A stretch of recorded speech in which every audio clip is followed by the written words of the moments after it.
Boa noite, igreja. Graça e paz. Que Deus esteja nos abençoando em mais uma noite maravilhosa. Nós hoje temos esse privilégio de poder falar com o Senhor, apresentar a palavra do Senhor na casa do Senhor. E a gente sabe que nós temos que fazer isso sempre e com responsabilidade. Infelizmente, a gente iniciou o culto meio triste, né? O Isaac, filho do Alan e da Daniela, ele caiu de um dos bancos e os dois se dirigiram ao hospital porque ele estava chorando bastante e não sabiam o que havia ocorrido. Mas a gente sabe que tudo está no controle do Senhor. Nós cremos nisso. Então nós vamos iniciar a nossa mensagem orando pela vida do Isaac, para que não venha acontecer nada e que os pais estejam tranquilos. Vamos abaixar nossas cabeças, vamos fechar os nossos olhos e vamos falar com Deus. Obrigado, Senhor, porque grandes coisas o Senhor tem feito por nós e grandes coisas ainda o Senhor fará. O Senhor, Pai, que governa, o Senhor que nos direciona, nós te agradecemos por isso, ó Deus. Te agradecemos de forma maravilhosa. E neste momento, Senhor, nós entregamos a vida do presbítero Alan, a vida da Daniele e a vida do Isaac nas tuas mãos, ó Deus. Nós reconhecendo toda a tua soberania, ó Deus, nós entregamos a vida desta família nas tuas mãos, Pai, e te pedimos, ó Deus, esteja abençoando estes irmãos, que a queda que o Isaac teve aqui na igreja, ó Deus, que não venha a ser nada, ó Pai, mas que se for algo, ó Deus, que o Senhor venha tratar, que o Senhor venha curar e que o Senhor venha edificar esta família, ó Deus. Nós entregamos essa família diante do Senhor, ó Pai, porque nós cremos que nós servimos o único e verdadeiro Rei desta terra. Oramos agradecidos no nome santo do Senhor Jesus Cristo. Amém. Então, irmãos, é uma bênção a gente poder falar do Senhor. É uma bênção estar aqui à frente. Tássio, a colinha está aqui. Tássio, certa vez, falou assim: dificilmente nós vamos ver na igreja presbiteriana alguém pregando, às vezes, assim, uma colinha, porque mesmo preparando, mesmo trabalhando durante a semana, a gente fica muito preso para não errar. E é verdade, irmão. Durante a semana nós estivemos preparando, mas mesmo assim a gente quer trazer da melhor forma para o povo do Senhor. Nós vamos falar um pouquinho hoje de reavivamento. O pastor, durante a semana, esteve conversando comigo. Ele falou que no próximo domingo ele irá pregar no livro de Apocalipse. E eu falei que eu gostaria também de pregar no livro de Apocalipse. Nós, durante o primeiro semestre, estudamos sobre as 7 igrejas. Eu tenho 17 anos que eu sirvo o Senhor Jesus Cristo. Mas, nesse primeiro semestre desse ano, muitas coisas mexeram meu coração. Eu já havia passado por essas mensagens bíblicas que eu li esse ano inúmeras vezes. Mas durante esse ano, quando eu passei por elas, foi diferente. E uma delas eu estive aqui à frente, apresentando a igreja de Sardes. Aí eu quis conhecer melhor, eu quis entender melhor. E isso mexeu muito comigo. Hoje o pastor pela manhã falou um pouco sobre as igrejas, as 7 igrejas. E nós vamos trabalhar um pouquinho nelas. Só que não adianta a gente querer falar sobre as igrejas, mas nós não temos o entendimento, o conhecimento, como era naquela época. Quando a gente lembra de cristão, a gente lembra de perseguição. Os cristãos eram perseguidos, né? Mas como que era essa perseguição? Nós cristãos, nós já passamos por períodos sombrios. Às vezes, quando a gente se atenta que nós estamos vivendo um período difícil, uma época de luta, uma época de luta contra algumas coisas que vão contra o Evangelho, a gente pensa, não, está difícil, mas naquela época era muito pior. Mas era muito pior. Vocês já devem ter ouvido falar de Nero.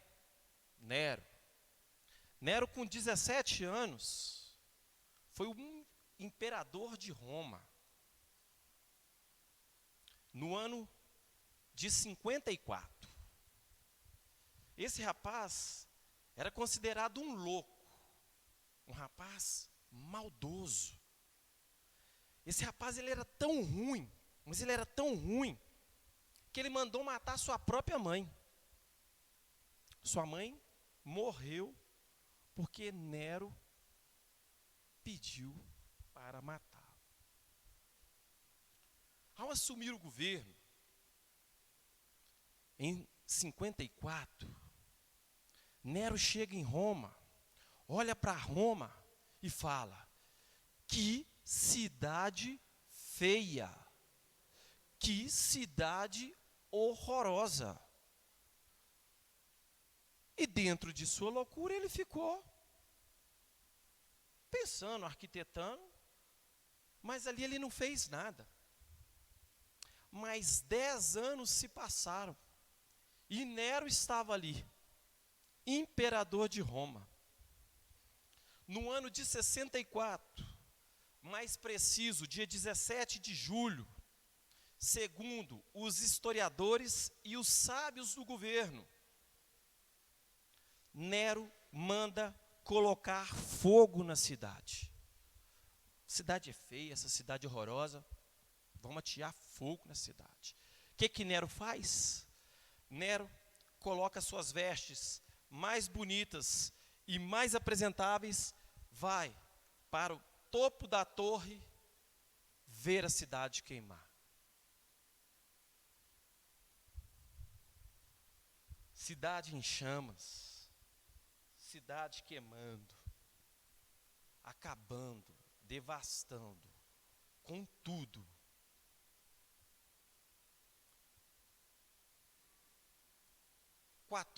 Quatorze bairros nessa cidade. Quantos que pegam fogo? 10. 10 bairros são aniquilados. Somente 4 bairros sobraram. E adivinha quem que eram os moradores desses 4 bairros que sobraram? A maioria das pessoas que ali moravam. Judeus e cristãos. Pense, quem que Nero ia pôr a culpa do fogo em Roma? Irmãos, Nero culpa os cristãos por atear fogo em Roma. E ali começa o maior período de perseguição. Historiadores e sábios do governo afirmam que faltaram madeira para fazer cruz em Roma. Do tanto de cristãos que foram mortos, mas mortos de forma brutais. De forma brutais. Às vezes, nós falamos que vivemos uma perseguição, que nós somos perseguidos, que existem alguns países que sofrem por perseguição. Mas imagina o que acontecia em Roma nesse período, nesse momento. No ano de 68,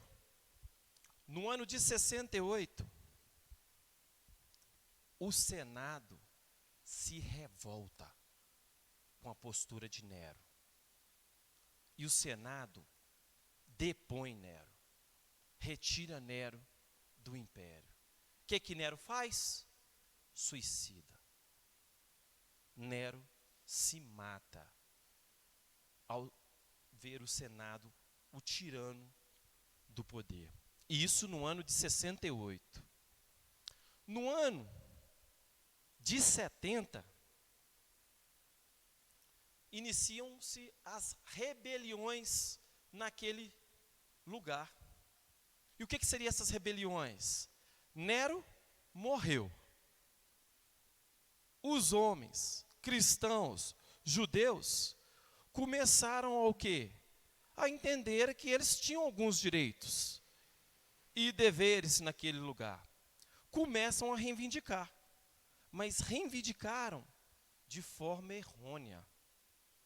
E o Senado volta a trabalhar.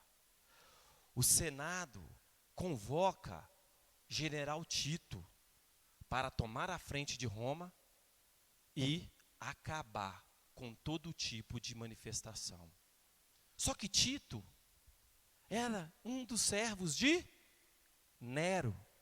O que Tito faz? Fecha a cidade de Roma. Ninguém entra e ninguém sai. Por 12 dias a cidade ficou trancada. Após 12 dias, Tito entra para dentro da cidade e acaba com tudo. Historiadores, homens sábios do governo, afirmam que não ficou pedra sobre pedra. Mais uma vez, Roma sendo totalmente devastada. Aí a gente fala, acabou aí, irmão Wesley? Não, não acabou aí. Porque no mesmo ano de 70, o imperador Vespasiano, é esse nome mesmo, viu, irmão? Se eu até fiz questão de procurar. Vespasiano, ele cria. Muitos de nós conhecemos, hoje ainda é famoso, muito visitado, o famoso Coliseu. E quando ele cria o Coliseu, faz aquela obra magnífica, chama a atenção toda para si, todo mundo voltado a ele, pelas suas grandes obras, seus grandes feitos, ele dá uma festa na cidade. 100 dias de Coliseu. Da mesma escola de Nero, adivinha o que ele faz? Ele utiliza os cristãos para serem sacrificados nas arenas. Mais de 10 mil cristãos mortos. 10 mil cristãos mortos. Julgado na arena para cachorros, touros e leões. E o que o povo faziam? Festa. Comemoravam.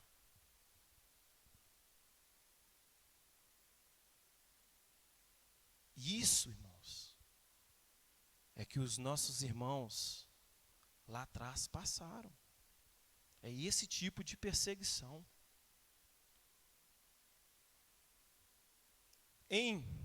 No ano de 81, já era um imperador Domiciliano. Esse governo e esse imperador, ele era chamado de Segundo Nero.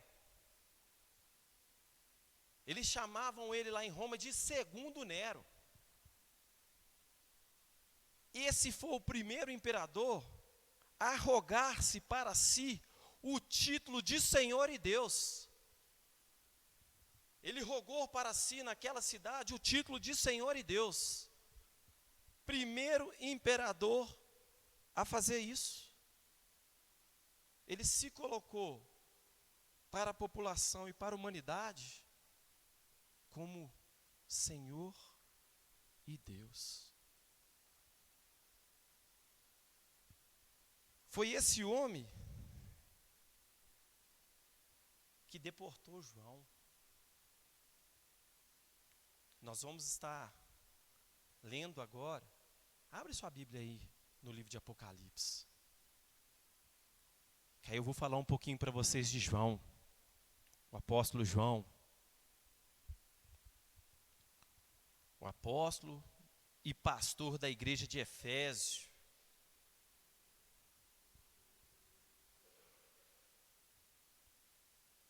Apocalipse 1, nós vamos estar lendo os versículos 9 a 13.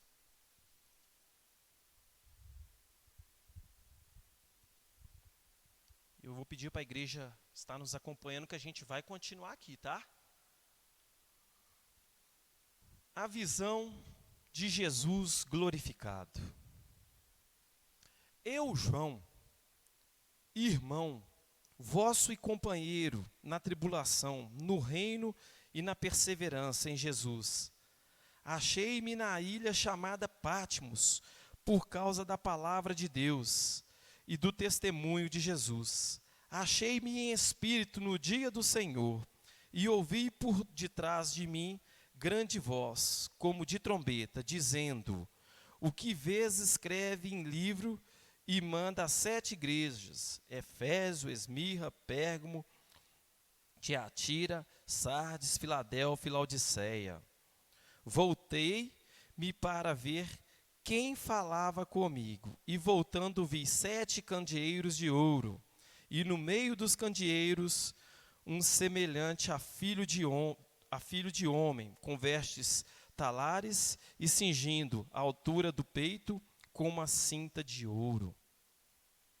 Irmãos, esse João que a Bíblia está nos apresentando aqui é João apóstolo.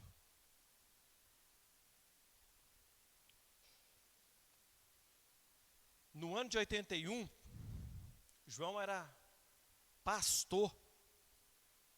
João era pastor da igreja de Efésio.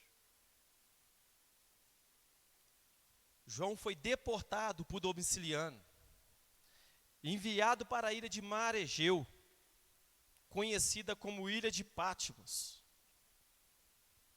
Chegando lá, Domiciliano pensou: último apóstolo, todos já morreram. Nós, igreja, sabemos como. Se você tem dúvida, irmãos, pesquisa como que os discípulos morreram. Domiciliano falou.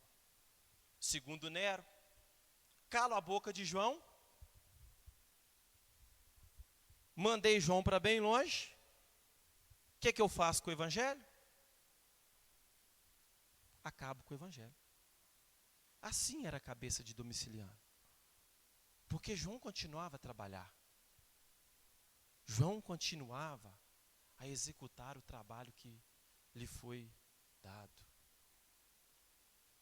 E um detalhe: João conhecia quem era o imperador. João sabia quem que governava o império. Mas não é por isso que ele deixou de cumprir com o que era sua responsabilidade.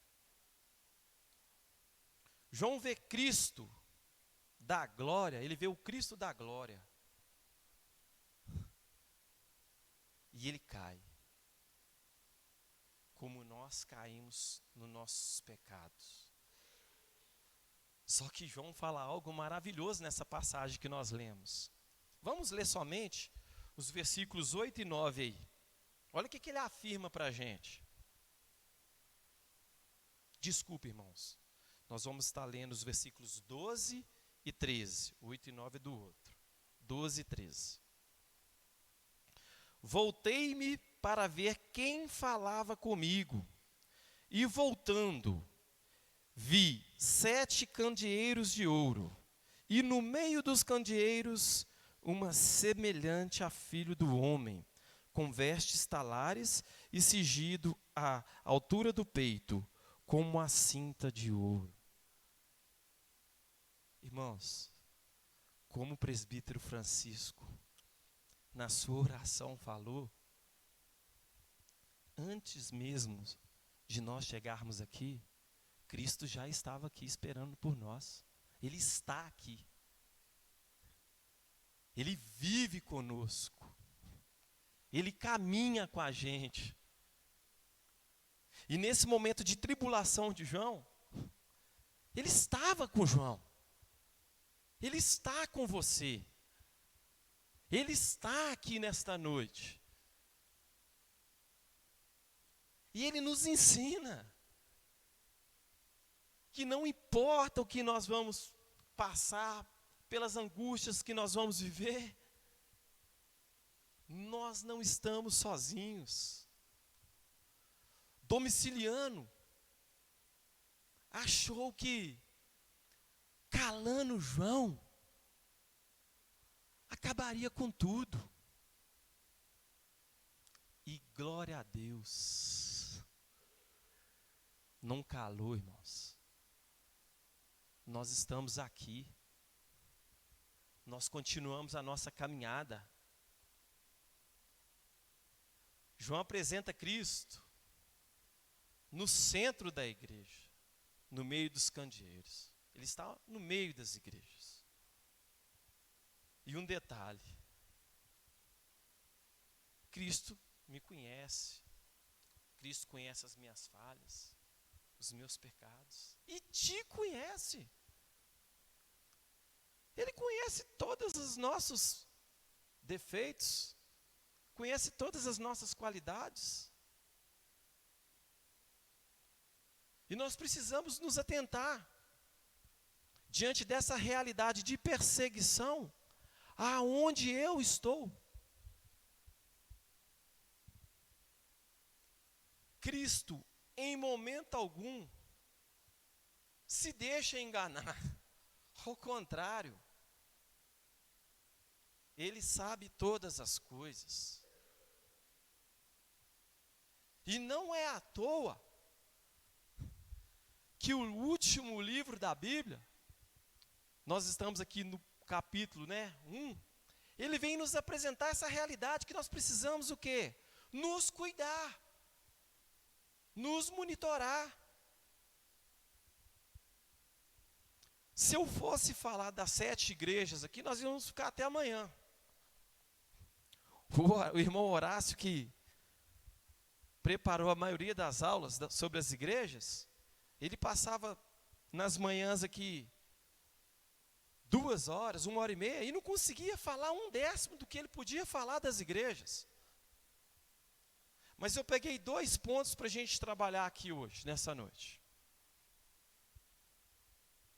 Um é a igreja de Esmirna. Ela era uma igreja muito pobre, a mais pobre da Ásia. Lá era o local das pessoas sofridas, das pessoas que passavam por dificuldades. Em grau de dor, o pessoal lá era considerado o povo sofrido.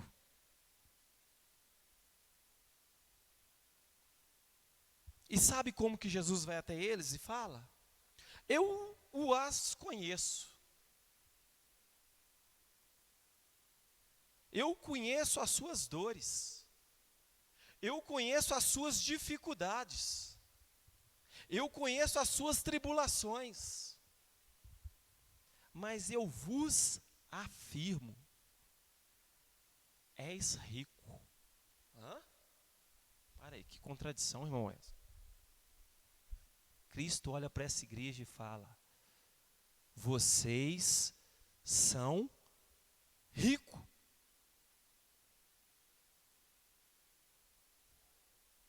Vamos lá, vamos parar um pouquinho. Vamos organizar nossa cabeça e vamos pensar no mundo de hoje. Uma igreja pobre, uma igreja rica. Uma igreja com as melhores condições, melhores som, os melhores pastores, né? Aquela igreja organizada, no bairro considerado de alto nível, pessoas bonitas, pessoas, né, todas bem vestidas, empresários, doutores. E uma igreja num bairro humilde, uma igreja com condições precárias, limitadas. A gente sabe que no nosso presbitério, nós temos igreja que paga somente 25% de um pastor. Sabe o que isso significa? O pastor vai lá uma vez por mês. Quem vai nas reuniões de presbitério, o São Francisco foi em inúmeras reuniões de presbitério, nosso irmão Francisco que está aqui conosco, ele sabe que é assim. E aí, irmãos? Deus vira para uma igreja dessa e fala, ó, tu és rica. Em contrapartida, nós falamos, né, da igreja de Esmirna. Agora nós vamos falar da igreja de Pérgamo. A igreja de Pérgamo era uma igreja rica. Uma igreja rica. Segundo maior cidade de extensão de Roma.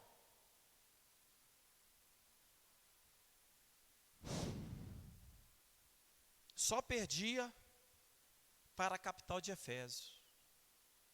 Fizeram uma pesquisa na cidade para ver aonde o imperador iria construir o seu local para falar com Deus dele. E adivinha onde que eles esconderam? Aonde que eles escolheram? Pérgamo. Vocês já imaginaram o dinheiro que entra para uma igreja dessa? Uma igreja que o imperador vai estar, aonde o imperador vai viver. Jesus vai até eles. E sabe como que Jesus fala para eles? Vocês são uma igreja pobre. Pobre. Então, nós temos que nos atentar qual que é o parâmetro de igreja que nós queremos ser. Eu vou pedir para que eu quero ouvir. Igreja, quem que é a igreja, irmãos? Somos, eu não escutei. Igreja somos nós. Se igreja somos nós, o que você e eu quer ouvir de Cristo? Você é uma igreja rica ou você é uma igreja pobre? E isso no livro de Apocalipse, Deus falando para as igrejas somos nós. Igreja é eu, Sérgio, igreja é você. E Deus, quando vem falar para eles, Ele fala com conhecimento, porque Ele estava no meio deles, Ele está aqui no meio de nós. Ele conhece todos nós. E nós precisamos nos atentar de como Jesus vai falar, Wesley, você é uma igreja rica ou pobre? Por quê? Isso que a gente entende como rico e pobre, que é o materialismo aqui deste mundo, não existe para Jesus. Jesus quer ver o seu coração. Jesus quer sentir o seu coração, é a verdade. Porque Ele já te conhece. Ele sabe quem é você e quem sou eu. Nós temos que nos atentar, irmãos. Nós temos que preocupar e entender aonde nós estamos e aonde nós estamos caminhando, qual trajeto nós estamos seguindo, para ouvir Jesus falar conosco. Abre a sua Bíblia em Apocalipse 3 aí agora. Nós vamos estar lendo do 14 ao 22. Só que agora eu vou estar lendo os versículos pares. Eu vou convidar os irmãos para estar lendo os versículos ímpares. Apocalipse 3, né? Carta à igreja em Laodiceia. Eu vou ler os versículos pares e os versículos ímpares vai ficar com os irmãos. Lembrando, irmãos, Deus não divide a glória dele com ninguém. Ele não negocia a glória dele, não. Carta à igreja em Laodiceia. Ao anjo da igreja em Laodiceia escreve: estas coisas diz o Amém, a testemunha fiel e verdadeira, o princípio da criação de Deus.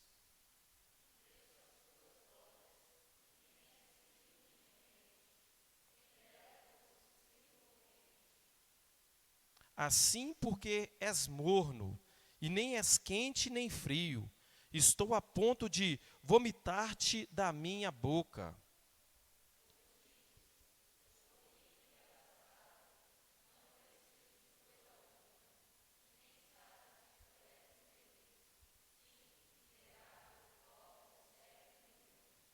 Aconselho-te que de mim compres ouro refinado pelo fogo, para te enriqueceres, vestiduras brancas para te vestires, a fim de que não seja manifestar a vergonha da tua nudez, e o colírio para ungires os olhos, a fim de que vejas.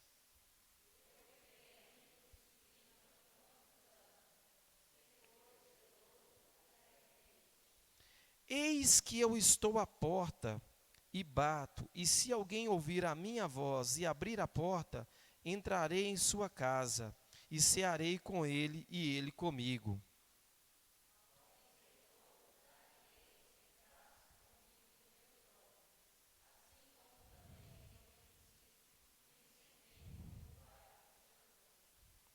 Quem tem ouvidos, ouça o que o Espírito diz às igrejas. A gente sabe que quem passou por essas cartas, esse último versículo 22 aqui, tá, irmãos? Ele é falado para todas as igrejas. Quem tem ouvidos, ouça o que o Espírito diz às igrejas. Então, irmãos, vamos continuar a nossa caminhada. Quando a gente fala que a gente precisa nos cuidar, é porque às vezes, sem percebermos, as coisas entram lá dentro da minha casa e entram lá dentro da sua casa.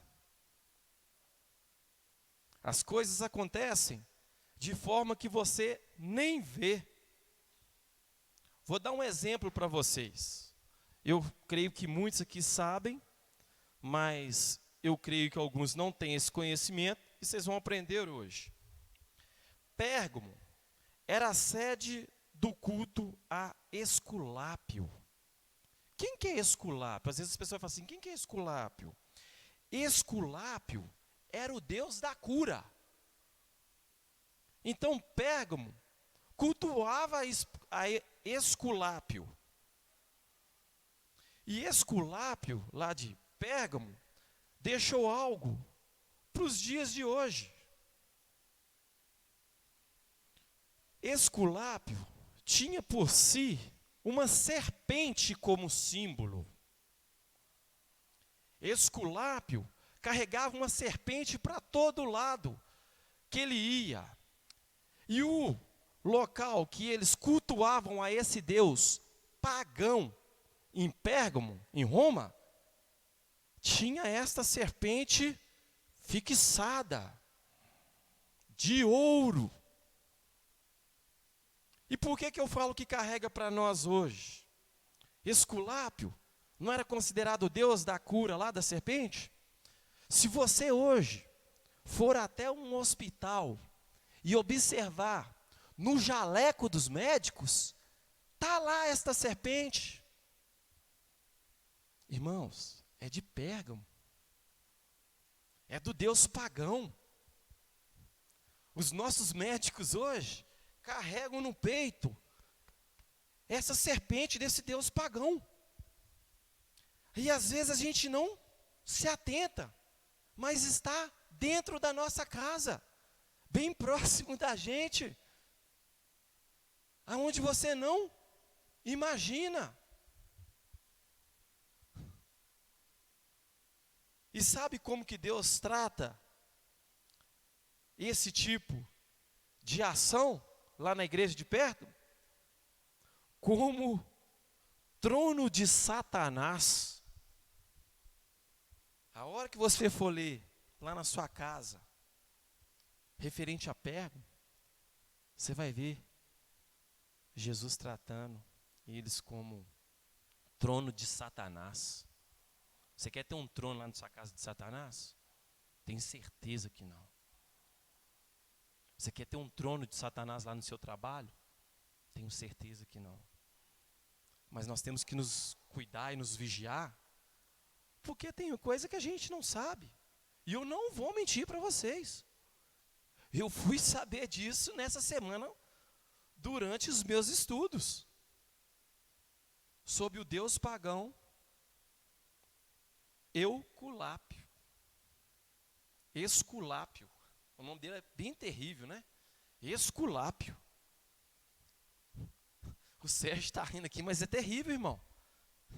E a gente precisa estudar, a gente precisa nos informar, porque, como eu te disse, as coisas vão chegando até nós vamos engolindo, vamos absorvendo sem saber o que é. Um deus pagão,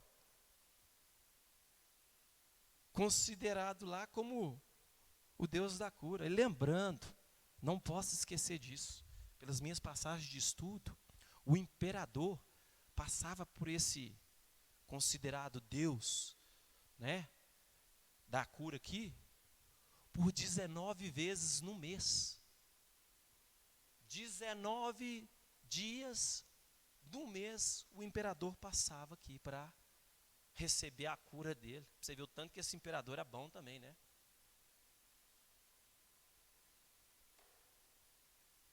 Ídolos.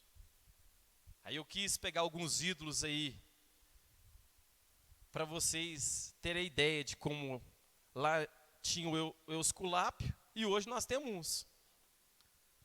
Sem partir para o futebolismo, mas nós, nos últimos anos, nós vimos o Grêmio fazer uma estátua do Renato Gaúcho.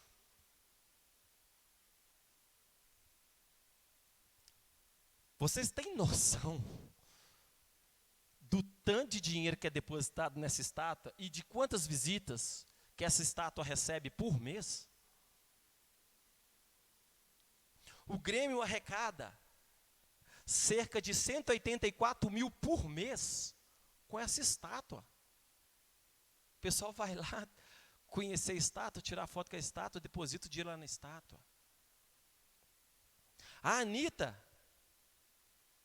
está querendo fazer uma estátua lá no museu em São Paulo. Para isso também. Igual o Renato Gaúcho lá. Agora, quais são os valores dessas pessoas? Quais são os valores dessas pessoas? Se igreja somos nós, homem, como que é ser igreja para essas pessoas? Eles estão colocando uma estátua que tem ouvidos, mas não falam, não ouvem, tem boca, mas não falam, tem mãos, mas não apalpam, tem pés, mas não andam, para receberem uma certa glória. Ah, mas está acontecendo agora, irmãos. Esculápio foi lá em 84. Mas o Renato Gaúcho e a Anitta está sendo agora. O Esculápio foi a serpente. Esses hoje estão colocando a imagem deles.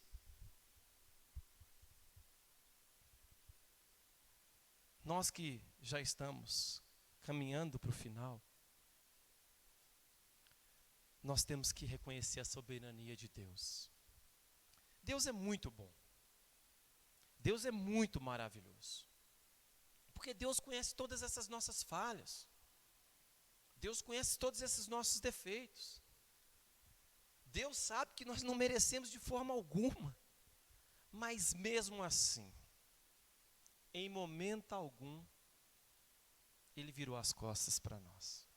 Ao contrário, Ele sempre está conosco. Quanta gente fala que a gente precisa nos cuidar, olhar ao nosso redor, olhar nas coisas que estão acontecendo no nosso dia a dia, é porque nós precisamos voltar, como o pastor falou aqui hoje pela manhã, e eu vou afirmar aqui, que nós precisamos voltar ao primeiro amor. Porque a igreja de Pérgamo, quando você estiver fazendo um estudo lá, ela era uma igreja que trabalhava, tá? Era uma igreja que tinha as suas ações, tinha os seus trabalhos. Mas eles foram condenados por Deus por não viverem esse primeiro amor. Não viverem essa vida com Deus. Não viverem esse relacionamento íntimo com o Senhor. Essas 7 igrejas, irmãos, de Apocalipse, a gente não pode ficar preso que elas são simplesmente as 7 igrejas que está lá no livro de Apocalipse. Não, irmãos. Essas 7 igrejas sou eu e você. Esse número de qualidade que você vai encontrar nelas, e esse número de defeito que você vai encontrar nelas, sou eu e você. Quem teve com Horácio aqui, vai lembrar que o Horácio gostava de colocar nos seus slides o que era de positivo e o que era de negativo nas igrejas. Então não existe igreja que só tem coisa negativa e igreja que só tem coisa positiva, não. E assim somos nós, mas nós precisamos o quê, irmãos? Entender, reconhecer esses pontos negativos e trabalhar neles. Hoje, lá em Roma, como que vocês acham que estão essas igrejas? Passei essa semana, fui estudando, olhando. Aí a Gisele falava assim comigo, mas você não acabou, que você falou que acabou? Eu falei, não, mas eu estou querendo trabalhar mais um pouquinho. Mas você falou que tinha acabado? Não, estou querendo dar mais uma olhadinha. Irmãos, 1% de cristãos, hoje lá nesses locais, você pode pesquisar aí, você pode revirar, 1% de cristãos nessas igrejas. Isso é você pegar 100 pessoas e a cada 100 pessoas, um virar e falar assim, ó, eu sou cristão. Lá no início, nós falamos de reavivamento. Sabe qual é o verdadeiro reavivamento? É você entender que João passou pela perseguição, o imperador o matou, mas você tem a responsabilidade de dar continuidade ao que ele estava fazendo. A responsabilidade é sua e minha, de continuar. Isso é reavivamento. É você entender que o que ele fazia era certo, os princípios que ele trazia eram os corretos e você precisa dar seguimento. A igreja do Senhor não pode parar. A igreja do Senhor tem que continuar a caminhar. E quanto nós vamos olhar as estatísticas, elas são terríveis. São terríveis. Às vezes nós ficamos presos nas estatísticas presbiterianas. Vamos sair um pouco delas? Vocês sabem quantos porcentos dos jovens hoje são cristãos no Brasil? É triste. 7% dos jovens no Brasil hoje são cristãos, estão envolvidos com as igrejas, trabalham nas igrejas e manifestam Jesus como seu único Salvador. Aí eu te pergunto, e os demais jovens, onde que eles estão? O mundo está ganhando eles, irmãos. Essa semana minha cabeça quase que pegou fogo. Lá em casa eu tenho 2 crianças. Esse mundo lá oferece tudo que não presta para os nossos filhos. E como eu e você está fazendo, como que nós estamos lidando para tentar reverter isso? Oremos. Oremos e oremos pelos nossos filhos. Reavivamento começa na minha casa e na sua casa. Começa na minha igreja e na sua igreja. Nós não somos igreja? Então, reavivamento começa em mim. Que você possa sair daqui nesta noite entendendo que sobre os seus ombros existe uma responsabilidade. Não, irmão Wesley? É essa palavra mesmo? Sim. Responsabilidade. Esses dias eu recebi alguns vídeos, né? Até mesmo tratando de política, a gente fazendo alguns estudos em casa, eu e Gisele. Aí, certa pessoa pergunta para um indivíduo assim: vocês querem, então, acabar com a família? Sabe como que ele responde? Sem titubear? Sim! Vocês querem acabar com as famílias? Sim! Irmãos, nós precisamos lutar contra esses que estão fazendo isso. Lutar é perseverar, é entender que em Cristo nós somos muito mais que vencedores. Que a nossa batalha, ela não vai parar.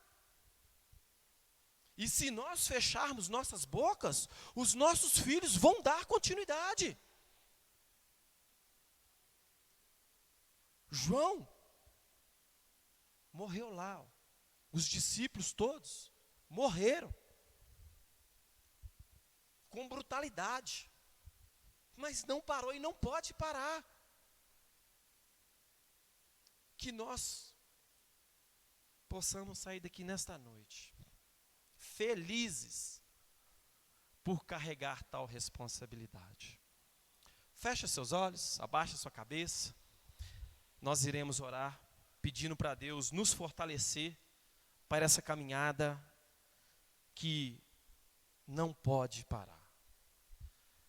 Obrigado, Senhor, porque grandes coisas o Senhor fez por nós. Pai, as tuas escrituras, ó Deus, ela é maravilhosa porque ela nos ensina, ó Deus, e ela nos prepara para tudo o que nós iremos viver, ó Deus. Dai-nos força, ó Deus. Dai-nos entendimento, Pai. Porque nós precisamos, ó Deus, dar continuidade naquilo que é do Senhor. Nós precisamos caminhar conforme a tua vontade, conforme o teu querer. Reaviva a tua igreja, ó Pai. Nos quebra, ó Deus, e nos faça um vaso novo a cada manhã, ó Pai. Porque nós precisamos, ó Deus, ter força. Abençoa nossas crianças, ó Pai. Abençoa nossos jovens. Abençoa nossas famílias.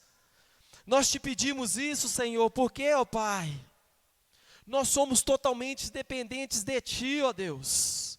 E somente o Senhor, ó Pai, refrigera nossas almas, Senhor. Cuida de nós, ó Pai, e nos dê, Senhor, a direção correta, Pai.